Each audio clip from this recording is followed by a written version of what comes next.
एक भक्ति का हार्दिक स्वागत है। आज की प्रार्थना की दरखास्त है। तो हमने पिछली बार पढ़ा श्लोक नंबर 10 से श्लोक नंबर 20 तक तीसरे अध्याय कर्मयोग। तो किसी को याद है उसमें भगवान ने क्या कहा? पर्टिकुलर एक सेंटेंस में अगर इसको बताना हो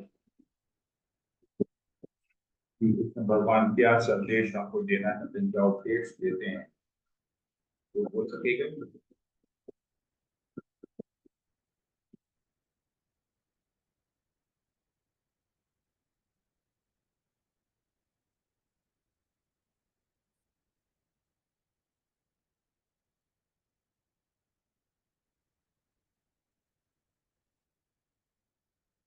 भी नहीं बोलना चाहते हैं तो लोग केवल सुन रहे हैं, समझ नहीं रहे हैं। समझते तो बोल पाते, सुनने से याद नहीं रहता है। तो एक्चुअली दिन में बहुत सारी बातें सुनते हैं ना, तो उससे क्या याद रखना है क्या नहीं रखना, डिफरेंशिएट नहीं कर पाते, सब चीज सुनते रहते हैं। हरे कृष्णा प्रभु। सुनने में इतना हमारा दिमाग वो ऐसा हो जाता है कि हम उसमें कुछ याद नहीं रख पाते। प्रॉब्लम यही है। हरे जब कृष्णा। कृष्ण के उपदेशों को याद नहीं रख पाएंगे तो कृष्ण को कैसे याद रखें? कृष्ण को याद नहीं रख पाएंगे, भगवत धाम नहीं जाएंगे।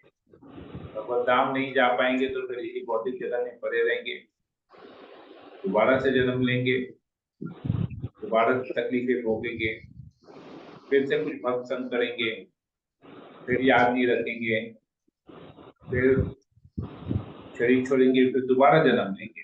ये चक्र चलते रहेगा। ये चक्र चलते रहेगा, तब तक चलते रहेगा जब तक हमको स्मरण नहीं करते, याद नहीं रखते, केवल सुनते रहेंगे।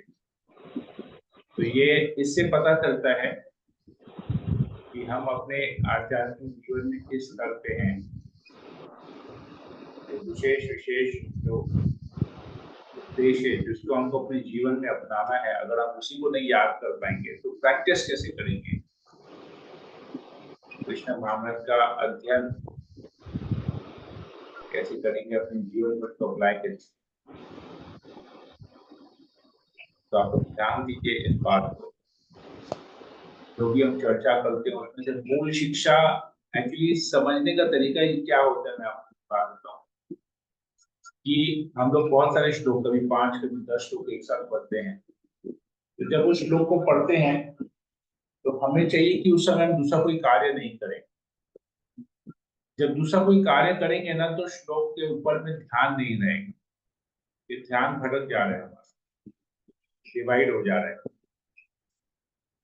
तो हमको ध्यान पूर्वक श्रवण करना है, और श्रवण करते समय ही हमको डिसाइड कर लेना है कि इसमें से कौन सा श्लोक मेरे लिए एप्लीकेबल है, कौन सा श्लोक है जो मुझे अपने जीवन में अपनाना है। तो तभी अगर हम डिसाइड कर लेंगे सुनते वक्त, तो फिर हमको स्मरण रह जाएगा। और केवल सुनने की इच्छा से केवल सुनते रहेंगे, समझने की इच्छा से नहीं, या अप्लाई करने की इच्छा से नहीं, तब तो फिर सब भूल जाएंगे। क्योंकि आधे घंटे पहले हमको कोई कुछ क्या कहता है, हमको याद नहीं रहती। बहुत सारी बात होती है ना, पर्टिकुलर कोई बात याद भी नहीं रहती, तो संभव है, स्वाभाविक है ये। ठीक है। तो हमने चर्चा किया था 10 से 20 नंबर श्लोक के अंदर किस प्रकार भगवान कहते हैं कि अनासक्त भाव से कर्म करो, और जनक महाराज का एग्जाम्पल देते हैं। जनक जनक महाराज भी अपने सारे कर्तव्यों को सही तरीके से पालन करते हैं, परंतु उनसे आसक्त नहीं रहते। यज्ञार्थात कर्मणो निरतं लोकोहम कर्म। यज्ञ के रूप में भगवान विष्णु की प्रसन्नता के लिए कर्म करना चाहिए, और फलों की इच्छा किए बिना। अगर फल की इच्छा करेंगे तो हमको बंधन बनेगा, विरक्त होकर करेंगे तो विकार कारण कोई कार्य,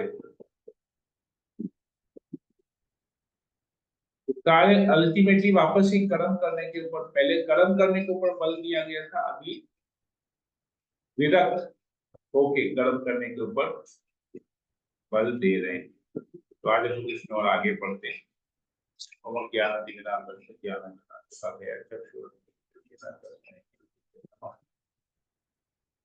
नमो विष्णुपादाय कृष्णप्रेष्ठाय भूतले भक्ति वेदांत स्वामी नमस्ते सरस्वती गौरवाणी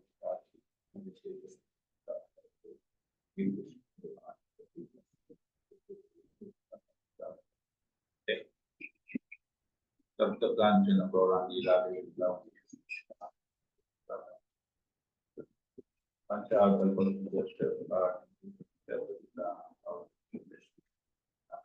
जय श्री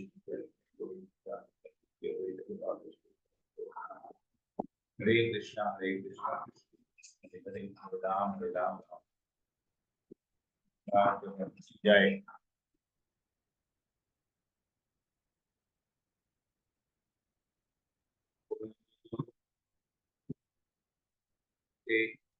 वासुदेवाय ओम भगवते वासुदेवाय ओम नमो भगवते वासुदेवाय। गीता अध्याय 3 श्लोक नंबर 21। यद्यदाचरति श्रेष्ठ तत्ते देवेतरो जना स यत् प्रमाण कुरुते लोकस्पीदं वर्तते। तो भगवान क्या कहते हैं? महापुरुष जो जो आचरण करते हैं सामान्य व्यक्ति उसी का अनुसरण करते हैं। वह अपने अनुसरणीय कार्यों से जो आदर्श प्रस्तुत करता है संपूर्ण विश्व उसका अनुसरण करता है। ये बात सही है कि गलत है?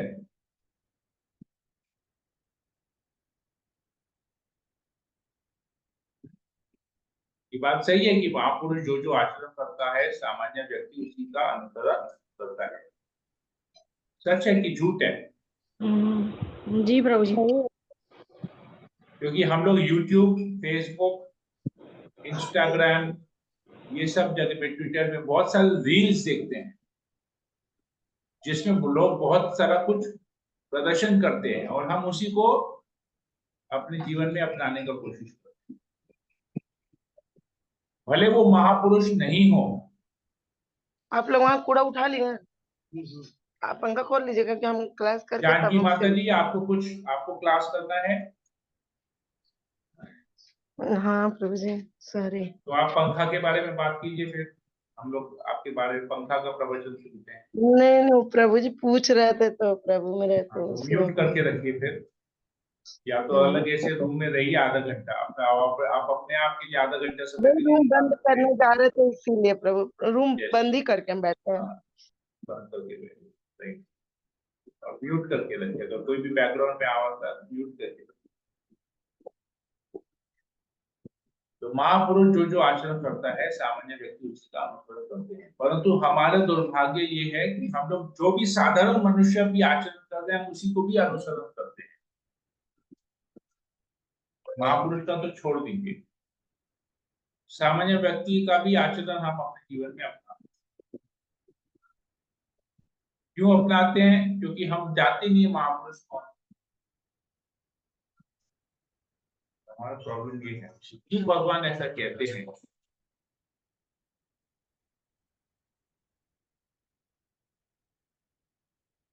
क्यों भगवान ऐसा कहते हैं? भगवान कहते हैं, हे पिता पुत्र, तीनों लोकों में मेरे लिए कोई भी कर्म नियत नहीं है। न मुझे किसी वस्तु की का अभाव है और न आवश्यकता है, तो भी मैं नित्य कर्म करने में तत्पर रहता हूँ। तो भगवान बता रहे अपने बारे में कि बहुत लोग मुझे प्रेम करते हैं, बहुत लोग मेरे इंस्ट्रक्शंस को फॉलो करते हैं, हालांकि मेरे लिए कोई कर्म नियत नहीं है। मतलब मैं कुछ करूं मेरे लिए जरूरी नहीं है, मैं कर्म बंधन से ऊपर हूं। मुझे ऐसी कोई वस्तु का अभाव नहीं। हम लोग कर्म क्यों करते हैं? हमें कुछ चाहिए होता है, इसीलिए हम कर्म करते हैं, उसको पाने की इच्छा से कर्म करते हैं। जैसे फॉर एग्जाम्पल हम लोग लेते हैं, एक उदाहरण के रूप में लेते हैं कि हमको भूख लग रही है, तो अपनी भूख को मिटाने के लिए हम कर्म करते हैं। कैसा कर्म? धन कमाते हैं, धन से सब ग्रोसरीज खरीदते हैं, फिर ग्रोसरीज को मेहनत करके, सब्जियों को मेहनत करके, कर्म करके उसको पकाते हैं। खाना पकाना भी एक कर्म है, एक कर्तव्य है। तो अल्टीमेटली उस खाना को पका के फिर हम लोग दांतों को यूज करके, मुंह को यूज करके, हाथ को यूज करके, आंख को यूज करके उसको खाते हैं।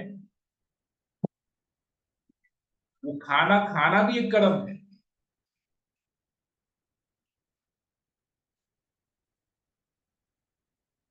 तो क्यों? क्योंकि हम लोग को अभाव है, हम लोग को भूख लगती है, हम लोग को प्यास लगती है। तो जो चीज का अभाव है, उस चीज को पूर्ण करने के लिए, उस वस्तु को पाने के लिए हम कर्म करते हैं। लेकिन भगवान को जरूरत नहीं है, क्योंकि भगवान के पास तो किसी चीज का अभाव नहीं है, सब कुछ तो भगवान का ही है। तो यही चीज भगवान कह रहे हैं कि मुझे किसी वस्तु का अभाव नहीं है, आवश्यकता भी नहीं है। भगवान आत्मा राम है, आप तक काम है। आत्मा राम जो स्वयं में आनंद रखते हैं, आप तक काम। अगर कोई इच्छा करते हैं तो इच्छा को पूर्ण करने की भी क्षमता स्वयं ही रखते हैं, अपने आप इच्छा पूर्ति हो जाती है, आप तक काम है। तो भी भगवान क्या कर रहे हैं? नियत कर्म कर रहे हैं। भगवान विवाह करते हैं, पत्नियों की देखरेख करते हैं, गौ पालन करते हैं, मित्रों के साथ खेलते हैं, पुत्र का, माता पिता का सेवा करते हैं, पुत्र का धर्म निभाते हैं, पुत्र का जो कर्तव्य है उसको पूरा करते हैं, राजा का कर्तव्य को पूरा करते हैं, सब कुछ करते हैं भगवान। क्यों ऐसा करते हैं भगवान? कहते हैं क्योंकि यदि मैं नियत कर्मों को सावधानी पूर्वक न करूं तो हे पार्थ, यह निश्चित है कि सारे मनुष्य मेरे पद का ही अनुमान करेंगे। बोले अगर मैं कर्म करना छोड़ दूंगा, सावधानी पूर्वक नहीं करूंगा, गलतियां करूंगा, त्रुटियां करूंगा या इग्नोर करूंगा, तो सारे मनुष्य भी ऐसे ही करेंगे। बोला अरे कृष्ण ने तो ऐसा किया, तो मैं क्यों ना करूं? कृष्ण ने तो अपने माँ बाप की सेवा नहीं की, तो मैं क्यों करूं? तुम कौन होते हो बोलने वाले? कृष्ण ने तो ऐसा नहीं किया, तो मैं क्यों करूंगा? भगवान नहीं करते तो मैं क्यों करूंगा? क्योंकि कंपेयर लोग बहुत जल्दी करते हैं, भक्तों भक्तों में भी कंपेयर करते हैं। मैं अभी रात 2 दिन में तो बहुत कुछ सुना कि प्रभु वो तो ऐसा एक सीनियर डिवोटी है, वो ऐसा करता है, वो ऐसा करता है, वो वैसा करता है, वो वैसा करता है, वो ऐसा नहीं करता है, वो वैसा नहीं करता है, तो मैं क्यों करूं? तो मैंने बोला उसकी परिस्थिति अलग है, उसका लेवल अलग है, तुम्हारा लेवल अलग है, तुम्हारी परिस्थिति अलग है। तो तुम दूसरों को क्यों देख रहे हो कि वो क्या कर रहा है, क्या नहीं कर रहा है, क्या गलती कर रहा है, क्या नहीं कर रहा है? तुमको उसको देखने की जरूरत नहीं है, क्योंकि वो प्योर लेवल पे है नहीं। अगर तुमको वाकई में किसी को देखना है, किसी को अपना आदर्श बनाना है, तो प्रभुपाद को अपना आदर्श बनाओ, गुरु महाराज को अपना आदर्श बनाओ, देखो वो लोग क्या कर रहे हैं, और फिर वैसा करो अपने जीवन में। भगवान को आदर्श बनाओ, अर्जुन को आदर्श बनाओ, वरिष्ठ वैष्णव को आदर्श बनाओ। इसको इसके उसके बारे में क्या बोल रहे हैं? तो आपको समझना पड़ेगा हम किसके बारे में चर्चा कर रहे हैं। हम हमारा नॉर्मल एटीट्यूड क्या है कि हम इसके इसके बारे में बोल रहे हैं। अरे वो ऐसा कर रहा है, वो ऐसा नहीं कर रहा है, तो आप हमको क्यों बोल रहे हैं करने के लिए? वो सेवा नहीं करता है, वो तो इतना वो तोला माला जप कर रहा है, ये कर रहा है, वो कर रहा है, पर वो ऐसा नहीं कर रहा है, तो आप हमको क्यों बोल रहे हैं ऐसे करने के लिए? ये क्या तरीका हुआ? तो लोग ऐसे जज करते हैं, लोग जज कर नहीं। प्रभुपाद को आचरण, महापुरुषों का आचरण देखना चाहिए। ये लोग सब महापुरुष नहीं है, भक्त हैं, लेकिन ये लोग साधक हैं, ये लोग अभी भी साधना कर रहे हैं, तो महापुरुष नहीं है। भगवान कहते हैं महापुरुषों का जो आचरण है उसका अनुसरण करो।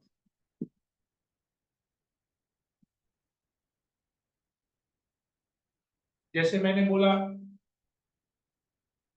कि मेरा भी ब्राह्मण दीक्षा हो गया है, तो जो व्यक्ति जप नहीं करता है मैं उसके हाथ का पका हुआ भोजन नहीं खाऊं। तो अगले ने मेरे से कहा कि प्रभु ऐसा थोड़ी ना होता है, इतने सारे ब्राह्मण दीक्षित हैं भक्त यहाँ पर, लेकिन वो लोग तो यहाँ वहां सब जगह खाते हैं। मैं बोला वो वहां वहां क्या क्या खाते हैं मुझे वो नहीं देखना है, मुझे ये देखना है कि मुझे मेरे गुरुजनों ने क्या शिक्षा दी। मैं अपने गुरुजन को देखूंगा, अगर मेरे गुरु यहाँ वहां का खाते हैं तो मैं देखूंगा, पर मेरे गुरु तो नहीं खाते हैं। मेरे गुरु तो वही भोजन ग्रहण करते हैं जो भक्त लोग बनाते हैं, जो इनिशिएटिव डिवोटीज बनाते हैं, भगवान को प्रेम पूर्वक श्रद्धा पूर्वक भोग लगाते हैं, फिर गुरु महाराज उसी को ग्रहण करते हैं।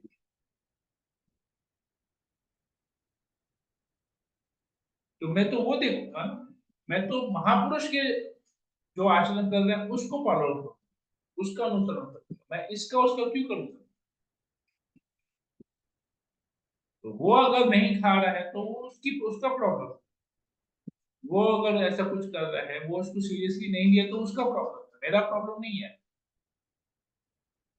मेरा जिम्मेदारी है मैं उसको सीरियसली करूं, मैंने गुरु से दीक्षा ली है, तो मैं गुरु जो हमको बताएंगे, गुरु का जैसा आचरण रहेगा मैं उसी का ही अनुसरण, मैं इसका उसका क्यों करूंगा।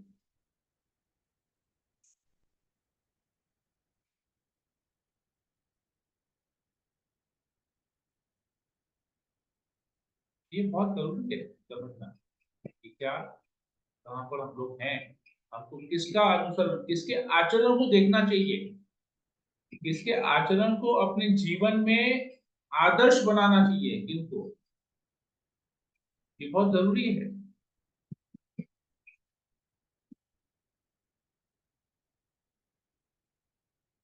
भगवान बोलते हैं मैं नियत कर्म करने में तत्पर हूँ, मतलब एवर रेडी। ऐसा नहीं है कि बोल दिया अच्छा अभी तो सुस्ती हो रही है, अभी तो ऐसा नहीं है, अभी तो वैसा नहीं है, ठीक है मैं अभी दूसरे काम में बस मैं ये कर बाद में कर लूंगा, ऐसा नहीं, तत्पर, तत्पर रहते हैं भगवान नियत कर्म।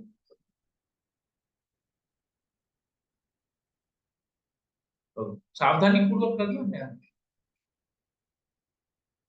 तो कहते हैं यदि मैं नियत कर्म न करूं तो ये सारे लोग नष्ट हो जाएंगे, तब मैं अवांछित जन समुदाय वर्ण संस्कार को उत्पन्न करने का कारण हो जाऊंगा और उस इस तरह संपूर्ण प्राणियों की शांति का विनाशक बनूंगा।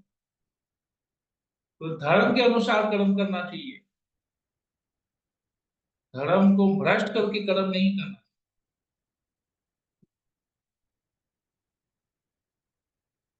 जिस प्रकार अज्ञानी जन फल की आसक्ति से कार्य करते हैं, उसी तरह विद्वान जनों को चाहिए कि वे लोगों को उचित पद पर ले जाने के लिए अनासक्त रहकर कार्य करें। तो कैसे कार्य करना चाहिए, अनासक्त रहकर, भगवान बता रहे हैं। अगर आसक्ति से करते हैं तो अज्ञानी कहलाते हैं, तो महापुरुष नहीं कहलाएंगे, अज्ञानी कहलाएंगे।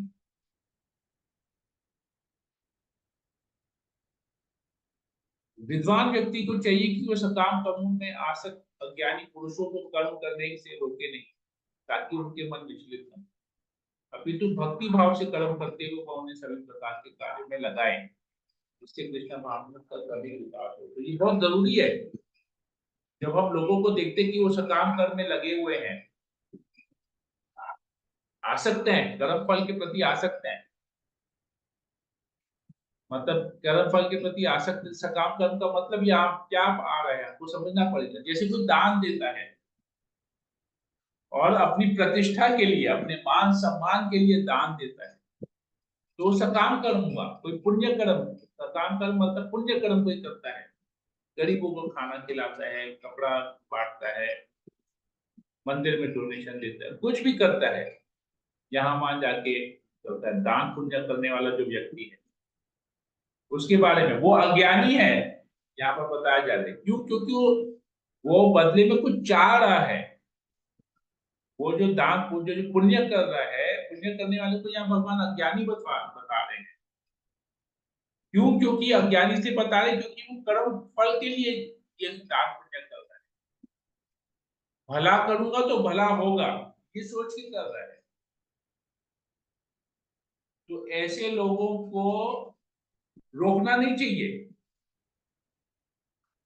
तो विद्वान व्यक्ति को क्या चाहिए, ऐसे जो लोग अज्ञानी व्यक्ति हैं जो इधर उधर जहां तहां देख के दान दे देते हैं, तो विद्वान व्यक्ति को चाहिए कि इसके दान को सही, इसके पुण्य कर्मों को, इसके सकाम कर्मों को सही मार्गदर्शन दे, ना कि उसको कंडेम करें कि यार तुम ऐसे कर रहे हो, तुमको लग रहा है तुम पुण्य कर रहे हो, तुमको इसका फल भुगतना पड़ेगा, तुम स्वर्ग लोक में जन्म लोगे, फिर तुम मर्त्य लोक में आओगे, वहां पर पुण्य का कर्म क्षीण हो जाएगा, वापस से तुम यहाँ आओगे, फिर से तुमको मनुष्य जन्म लेना पड़ेगा, फिर तुम सकाम कर्म लोगे, तुम बेकार हो गए, जन्म मृत्यु के चक्कर से तुम मुक्ति नहीं पाओगे। ऐसा नहीं बोलना,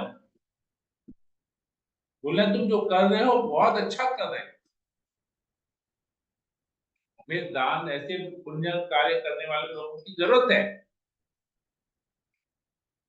लेकिन उसके सकाम कर्मों को सही मार्गदर्शन देना है, कृष्ण भावना फलित बनाना, ये जरूरी है। तो ऐसे उनका मूड भी ठीक रहेगा, उसके मूड को अपसेट नहीं करना है, उसके कर्मों को डाइवर्ट करना है। आप नदी के बहाव को रोक नहीं पाएंगे, नदी का जो बहाव है उसको रोकने का प्रयास करेंगे तो तहस नहस कर देगी नदी, इतना जोर का उसका बहाव है, लेकिन अगर उसको सही दिशा देंगे तो वो कार्य में आएगा।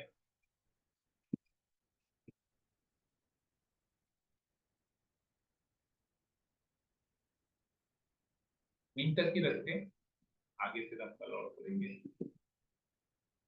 हरे कृष्ण। कोई प्रश्न हो? हरे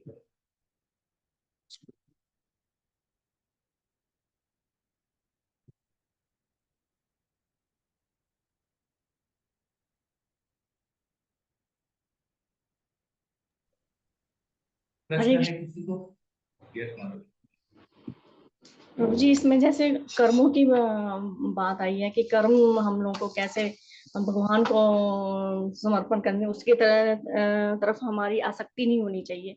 कर्म प्रभु जी यही हुआ ना कि जैसे हम लोग खाना बनाते हैं तो भगवान के लिए भोजन तैयार करना चाहिए, अगर हम लोग कहीं जा रहे हैं तो तीर्थ यात्रा पर भगवान की यात्रा करनी चाहिए, और किसी सेवा के लिए, भगवान की सेवा के लिए हमें अपने हाथों का प्रयोग करना चाहिए, भगवान के दर्शन के लिए हमें अपनी आंखें का उपयोग करना चाहिए, यही सब कर्म होता है ना प्रभु जी। अब मैं छोटा सा एग्जाम्पल देके आपको समझा, छोटा सा एग्जाम्पल देके, जैसे हम लोग यात्रा करते हैं हर साल, ठीक है, जो हमारे साथ यात्रा में जा चुके हैं उनको इस बात का आइडिया है, वो लोग इसको रियलाइज कर पाएंगे। हमारे यात्रा का सबसे पहला डिस्कशन होता है कि हम लोग कहाँ यात्रा करेंगे, किस, कहाँ कहाँ जाएंगे, क्या यात्रा से, ठीक है। दूसरा आता है कि कितने दिन का यात्रा करके कौन कौन सा जगह हम दर्शन करेंगे, और तीसरा नंबर में आता है कि प्रसाद, खर्चा कितना होगा, रजिस्ट्रेशन कितना होगा, ये आता है कि कितना टाइम हमको प्रसाद पाना है, और कितना उसका हमारा कैलकुलेशन आएगा, बस का खर्चा कितना लगेगा, होटल का खर्चा, रहने का खर्चा कितना लगेगा, और खाने का खर्चा कितना लगेगा, ये आता है 3 नंबर पे। और 4 नंबर में आता है कि मेनू क्या बनेगा, खाने का मेनू क्या बनेगा। तो ये 4 चीजों के ऊपर में यात्रा हमारा होता है। सबसे पहला चर्चा का विषय यात्रा का होता है कि हमारा यात्रा हम कहाँ करने जाएंगे। दोबारा से मैं बोल, फर्स्ट पॉइंट महत्वपूर्ण, हम यात्रा कहाँ करने जाएंगे। दूसरा पॉइंट, हम कितने दिनों के लिए जाएंगे और वहां का क्या प्रोग्राम रहेगा, उस यात्रा का आइटिनरी क्या होगा, क्या क्या जगह हम दर्शन करेंगे, क्या कथा होगा, कैसे होगा। तीसरा होता है कि खर्चा कितना होगा। चौथा होगा कि खाना क्या मिलेगा, मतलब मेनू क्या फाइनल, खाने को क्या मिलेगा। तो ये पहला, दूसरा, तीसरा, चौथा, लेकिन जब मीटिंग होता है, जब सब कुछ फाइनल हो जाता है, तो जब मीटिंग होता है ना, तो सबसे पहला डिस्कशन पता है क्या आता है कि खाने में हमको क्या मिलेगा।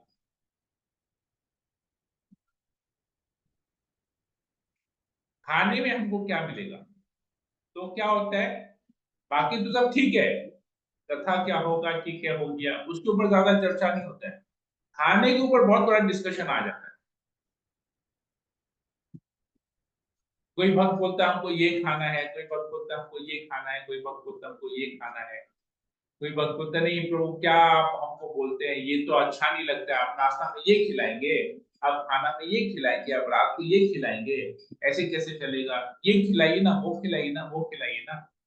तो वो जो खाना खाना खाना आना आता है ना, वो पूरा चेतना खाने के ऊपर चले जाता है। ये नहीं देखते हैं कि वो चीज भगवान को भोग लग रहा है, हम खाएंगे कि नहीं खाएंगे, हम अपना पसंद कर लेते हैं। प्रभु हम तो ये नहीं खाते, जैसे कोई किसी ने हमको बोला प्रभु हम तो ना, क्या प्रभु पोहा खिलाएंगे, पोहा भी कोई खाता है। अरे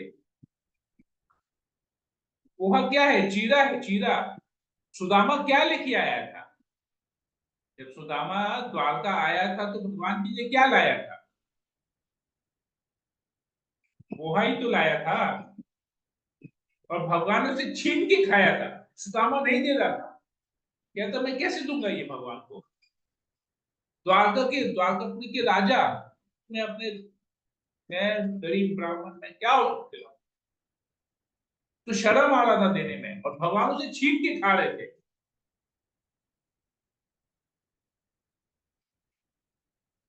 और उसको पोहा खाने के चक्कर में भगवान ने उसको विशाल धन दे दिया, उसकी छोटी सी कुटिया को महल में कन्वर्ट कर।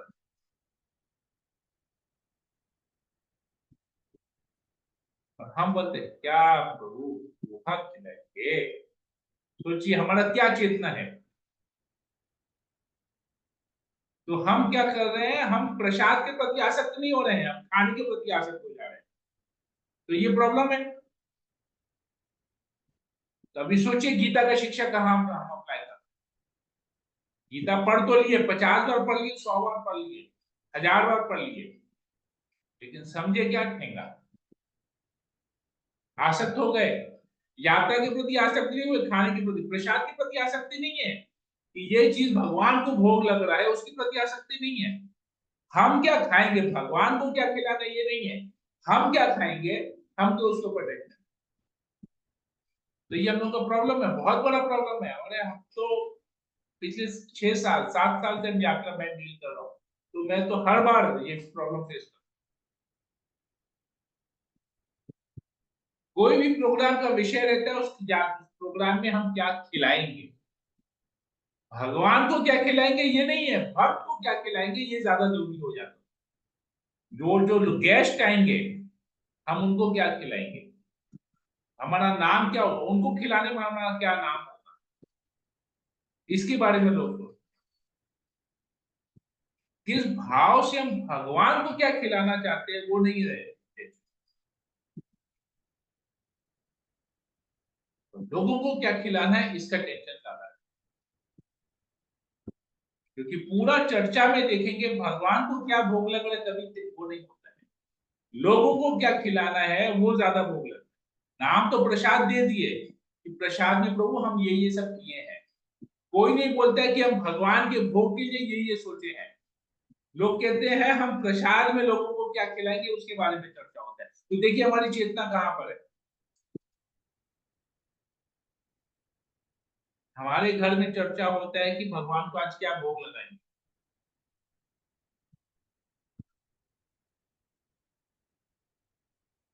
कि भगवान को ये आज भोग लगाए। ये ये भाव होना चाहिए, लेकिन हम लोग का भाव क्या है, लोगों को प्रसाद में क्या खिलाएंगे, भगवान को क्या भोग लगाएंगे ये क्वेश्चन ही नहीं आता। सोचिए जरा, आप लोग सोचिए कि क्या रहता है, हम लोग का जो खाना बनाने का मूड है वो क्या मूड से हम बना रहे हैं।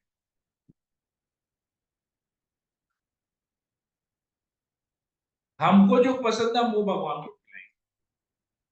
ये भगवान तो खाते नहीं है, भगवान तो थाली में पड़ा हुआ है और वो तो थाली में एज इट इज तुलसी पत्ता रख दिए, भोग लगाए, ले लिए और कर लिए, भगवान को दे दिए। जिस दिन भगवान वाकई में हाथ से खाना चालू करेंगे, सबको प्लेट खाली रहेगा ना, उस दिन से देखिए भोग लगाना भी बंद हो जाएगा, घबरा जाएंगे। भगवान सब कुछ खा लिए, अरे बाबा हमारे तो कुछ नहीं रखे, टेंशन हो जाएगा, खुशी नहीं होगा, टेंशन हो जाएगा। पूरा थाली चेक करके भगवान हमारे लिए कुछ बचाए नहीं। एक तो थाली एज इट इज मिल रहा है हमको, इसलिए हम अपने पसंद का, हमको जो चीज में स्वाद आता है वो चीज हम बना रहे हैं। ये बड़ा प्रॉब्लम है हम लोगों को, कि हमको जो पसंद है हम वो खाएंगे और वही भगवान को भोग लगाएंगे।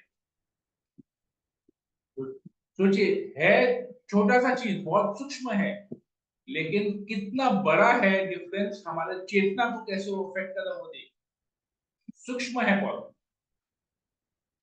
भक्तों को क्या प्रसाद खिलाएंगे और भगवान को क्या भोग लगाएंगे, केवल एक सेंटेंस का फर्क है, लेकिन इस सेंटेंस के फर्क में भाव कितना अलग हो जा रहा है। तो भक्तों भगवान को भोग लगाना है मतलब अनासक्त, भक्तों को क्या प्रसाद खिलाना वो आसक्ति हो गया, कर्म, कर्म वही है, लेकिन वही कर्म आसक्त और अनासक्त कैसे हो रहा है, समझे। तो क्या कह रहे हैं गीता में, विष्णु की प्रसन्नता के लिए कर्म करो। हम इधर विष्णु की प्रसन्नता के लिए कर्म नहीं कर रहे हैं। क्यों? क्योंकि प्रोग्राम के बाद जो हम खिलाएंगे ना, तो लोग हमारा जय जयकार करेंगे, हमारी प्रशंसा करेंगे, अरे प्रभु ने क्या बनवाया खाना, मजा आ गया खा के, प्रभु ने क्या बनवाया, माता जी ने क्या बनाया, बहुत सुंदर बनाया, दिल खुश हो गया खा के। अरे वो खाना नहीं है जो खाए हैं, वो भगवान का कृपा है, महाप्रसाद है, जिसको हमने ग्रहण किया है। समझना पड़ेगा, ये चेतना हम लोगों का कहाँ जा रहा है, भक्ति कर रहे हैं लेकिन चेतना ठीक नहीं है अभी भी।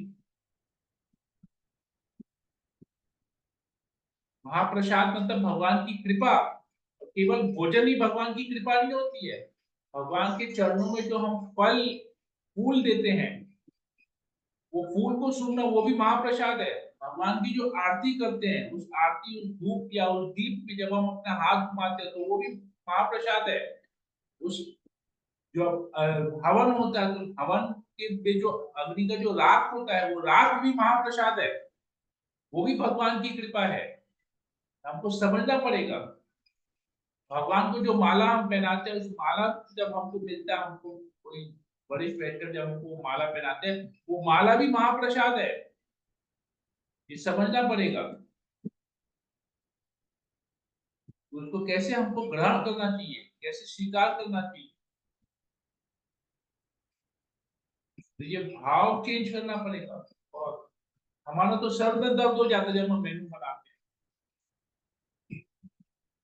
परफेक्ट कॉम्बिनेशन खोजना पड़ता है कि किसके साथ क्या अच्छा लगेगा, किसके साथ क्या अच्छा लगेगा। सर में दर्द हो जाने के बाद लेकिन जब हम देखते हैं कि हाँ ये परफेक्ट कॉम्बिनेशन बनाया, भगवान खाएंगे इसको, तो कितना आनंद आएगा भगवान को। और भगवान को जितना ज्यादा आनंद आएगा उसको ग्रहण करने में, भक्तों को उतना ज्यादा आनंद आएगा कि उनको भगवान का महाप्रसाद मिला, तो वाह वाह करेंगे, प्रशंसा करेंगे, और उनको भगवान की कृपा मिलेगी। लेकिन यहाँ पर लोगों का क्या है, हम लोग तो भाव ही अलग, लोगों को क्या प्रसाद खिलाएंगे कुछ नहीं, भगवान को क्या भोग लगाएंगे कुछ नहीं, वो सोच ही नहीं है हमारा। आसक्त होकर कर रहे हैं कर्म, कर्म वही है प्रसाद खिलाना, लेकिन आसक्ति है, भगवान के प्रति आसक्ति नहीं है, भक्तों के प्रति आसक्ति हो गई है। तो प्रसाद के प्रति हमको क्या खिला रहा है, वरना अपनी अपना नाम के प्रति आसक्ति हो गई है कि लोग मेरी तारीफ करें, क्या प्रभु ने क्या मेनू बनाया, माता जी ने क्या मेनू बनाया, क्या खिलाया, मस्त खिलाया है। ये प्रॉब्लम, ये प्रैक्टिकल है, हम आपको प्रैक्टिकल चीज बता रहे हैं। मैं देख रहा हूँ साल में 3 4 5 प्रोग्राम होते हैं, 2 3 यात्राएं होती है, अलग अलग प्रोग्राम, ये सब चर्चा होता है। हमारा अभी जो नंदोत्सव का प्रोग्राम है, तो नंदोत्सव के प्रोग्राम में बहुत सारा चर्चा हुआ, लेकिन विशेष चर्चा हुआ खाने को लेके। वो बोले नहीं ये बनाएंगे, वो बोले नहीं ऐसा नहीं बना के ये बनाइए, ये नहीं बना के वो बनाइए, ऐसा बनाइए वैसा बनाइए। तो झगड़ा चालू हो गया खाने को लेकर, खाने का मेनू को लेकर झगड़ा चालू। झगड़ा इन द सेंस कि मतलब मतभेद स्टार्ट हो गया, इनडिफरेंस, मतभेद स्टार्ट हो गया। क्या हो रहा है समझ रहे, हमारी चेतना कहाँ जा रही है, तो समझना पड़ेगा। ये है आशा वाली बातें, हम आपको प्रैक्टिकल बता रहे हैं। प्रैक्टिकली फिलोसफी तो बुक के हिसाब से तो बहुत कुछ है, लेकिन प्रैक्टिकली कहाँ अप्ला रहे हैं ये सब प्रैक्टिकल जीवन है। भक्ति को खाली किताब में नहीं रखना है, भक्ति को अपने जीवन में अपनाना है, आचरण। यहाँ पर यही बात आ रहा है, आचरण का ही बात आ रहा है। भगवान कह रहे हैं महापुरुष जो आचरण करते हैं, साधारण जन उसका अनुसरण करते हैं। तो हमको हमारे जो महापुरुष है, हमारे लिए महापुरुष श्रील प्रभुपाद हैं।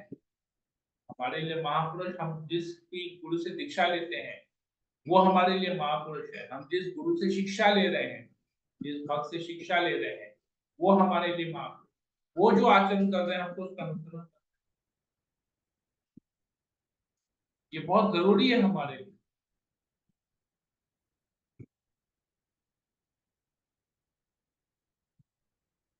ठीक है आशा वाली माता जी, मैं समझा पाया आपको ये बात, फिलोसॉफिकली नहीं प्रैक्टिकली।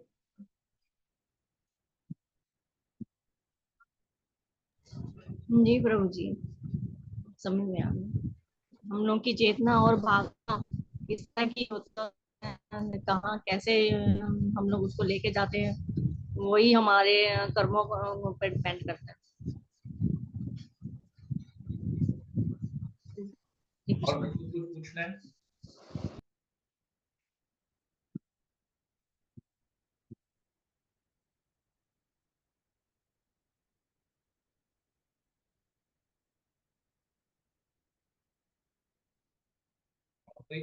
और कुछ पूछना है?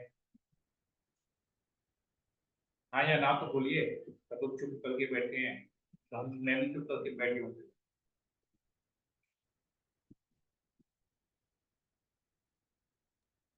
नहीं प्रभु जी। हरे कृष्ण प्रभु जी, नहीं आपको बहुत बहुत शुभकामनाएं। पूछ- प्रभु जी अभी ज्वाइन करा, याद ही नहीं रहा था, सॉरी। कल से ध्यान रहेगा। मैं इसलिए मैसेज डालता हूँ, याद नहीं रहता ऐसे मैसेज तो ठीक है, मेरी गलती है, 3 दिन क्लास में करने से यही होता है, तो हमको लगता है आदमी भूल जाते हैं। नहीं नहीं कलयुग के प्रभु जी, जीव भूलते हैं। नहीं। प्रभु 2 दिन ऐसा से कोई क्लास बात नहीं था नहीं ना, तो बस इतना दिमाग से निकल गया। हाँ मैं बोल रहा हूँ कलयुग के जीव है ना, तो दिमाग में जल्दी निकल जाता है। हाँ सही बात है, कलयुग तो ये बात तो सही है, 100% प्रभु जी। 100 दिन तक अगर कोई कार्य करेंगे, लेकिन अगर 2 दिन उस कार्य को नहीं करेंगे ना, तो तीसरा दिन भी नहीं करेंगे, भूल जाएंगे। 100 दिन तक किया हुआ ना बेकार हो जाएगा। हम लोग का ये प्रॉब्लम है।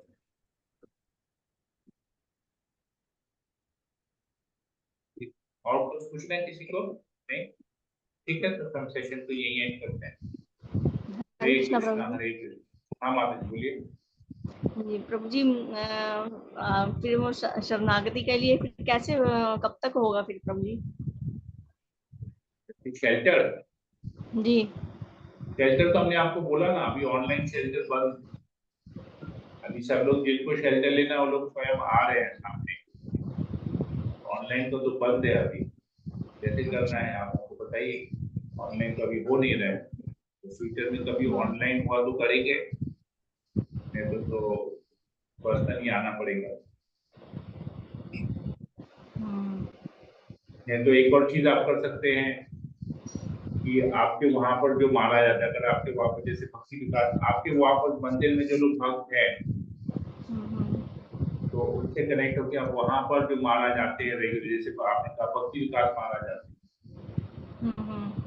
तो भक्ति विकास महाराज से शायद लेके उनसे दीक्षा लेते।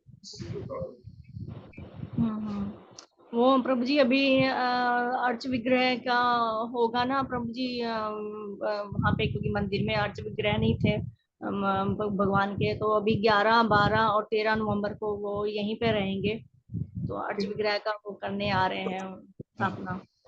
तो हाँ। यहीं पे है वो 11, 12, 13 नवंबर को। हाँ, तो आप कभी व्यक्तिगत मानस से भी शेल्टर ले सकते हैं। आप लोकल कैपिटल अथॉरिटी के कांटेक्ट करके ले सकते हैं। अगर वो लोग ना करते हैं तो आपको तो सब कुछ किया हुआ है, डिसाइड किया हुआ है, तो एक बार संपर्क कीजिए वहां से, उनको बोलिए कि हमने, हमारे प्रभु जी नहीं हमको अपने आप क्लास में, तो उन्होंने बोला कि लोकल कैपिटल से वहां से ही चीजें कुछ ज्यादा बेटर रहेगा। तो ये आप देख लीजिए, आप एक बात कर सकते हैं। आप लोकल सेवाएं करते हैं ना वहां पर मंदिर में? जी प्रभु जी। तो मंदिर में जो सेवा करते हैं, जो आपके सेवा के जो अथॉरिटी है, जो आपका सेवा देते हैं, आप उनसे बात कीजिए। अभी बात कर लीजिए तो ज्यादा बेटर रहेगा, तो सब कुछ तैयारी हो जाएगी। जी प्रभु जी। तो प्रभु जी शेल्टर में क्या रहता है? वो लोग खुद ही आपको बताएंगे। अच्छा। शेल्टर में एक्चुअली जनरल नियम है, जनरल नियम शेल्टर का ये है कि 6 महीने तक आपको कम से कम 16 माला प्रतिदिन करना है और 4 नियमों का पालन करना है, तभी आप गुरु का आश्रय ले सकते हैं। और गुरु का आश्रय लेने के बाद कम से कम 1 साल तक आपको ये 16 माला जप करना है, 4 नियम पालन करना है, एकादशी पालन करना है, तभी जाके आपका दीक्षा होगा। तो ये स्टैंडर्ड नियम है सब जगह। तो ये आप तो पालन कर ही रहे हैं इसको, 16 माला जप भी कर रहे हैं काफी समय से, एकादशी पालन कर रहे हैं काफी समय से, 4 नियमों को भी पालन कर रहे हैं काफी समय से, तो शेल्टर के लिए कोई प्रॉब्लम नहीं। कि आप जो जो रिक्वायरमेंट है, आप तो सब चीज को ही पालन कर, आपने जी प्रभु। रिक्वायरमेंट को फुलफिल कर दिया है, तो कोई टेंशन नहीं है। शेल्टर आसानी से हो जाएगा, आराम से हो जाएगा। क्योंकि एक फॉर्म आता है, उस फॉर्म में लिखा रहता है, आपने तो फॉर्म भरा भी था, तो लिखा ही रहता है आप कितने समय से कब से 16 माला कर रहे हैं, वो सब है उसमें। बेसिक बेसिक इंफॉर्मेशन है, तो बहुत प्रॉब्लम नहीं है।